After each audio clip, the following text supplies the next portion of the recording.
এখন আবার বর্ষাকাল এসে গেছে, চারিদিকে ডেঙ্গু হচ্ছে। মানুষকে বলবো সচেতন হতে, মশারি টাঙিয়ে শুতে হবে, বাড়ির চারপাশ পরিষ্কার রাখতে হবে। এইখানে জল ওইখানে জল, জন্ম নিল মশার দল। এইখানে জল ওইখানে জল, জন্ম নিল মশার দল। এখানে ওখানে জল আমরা জমতে দেব না, এখানে ওখানে জল আমরা জমতে দেব না। মশাদের আর আমরা বাড়তে দেব না, ওগো বাড়তে দেব না। বাড়ির চারপাশে আমরা ময়লা ফেলবো না, বাড়ির চারপাশে আমরা ময়লা ফেলবো না। বাড়ির চারপাশ আমরা পরিষ্কার রাখবো। আর সচেতন হয়ে আমরা ডেঙ্গু তাড়াবো। আর শোবার সময় আমরা সবাই মশারি টাঙাবো, শোবার সময় আমরা সবাই মশারি টাঙাবো। এই হাট গেলাম, বাজার গেলাম, কিনতে গেলাম আদা। হাট গেলাম, বাজার গেলাম, কিনতে গেলাম আদা। মশার কামড় খেয়ে আমার চোখ কাঁদা কাঁদা, মশার কামড় খেয়ে ওগো চোখ কাঁদা কাঁদা।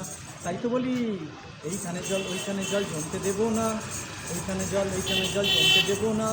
যেখানে সেখানে আমরা আর ময়লা ফেলবো না। আর শোবার সময় আমরা সবাই মশারি টাঙাবো, শোবার সময় আমরা সবাই মশারি টাঙাবো। আর সচেতন হয়ে আমরা ডেঙ্গু তাড়াবো, ওগো ডেঙ্গু তাড়াবো। সবাই আমার এই কথাগুলো মনে রাখবেন। সবাই সচেতন হয়ে ডেঙ্গু রোগের বিরুদ্ধে আমাদেরকে লড়তে হবে, যাতে ডেঙ্গু রোগ না হয়। মশারির মধ্যে শুতে হবে, বাচ্চাদেরকে মশারির মধ্যে যখনই শোয়াবেন, দিনে হোক রাতে হোক মশারির মধ্যে শোয়াবেন। সবাই সচেতন হন, তাহলেই ডেঙ্গু রোগ থেকে আমরা মুক্তি পাবো।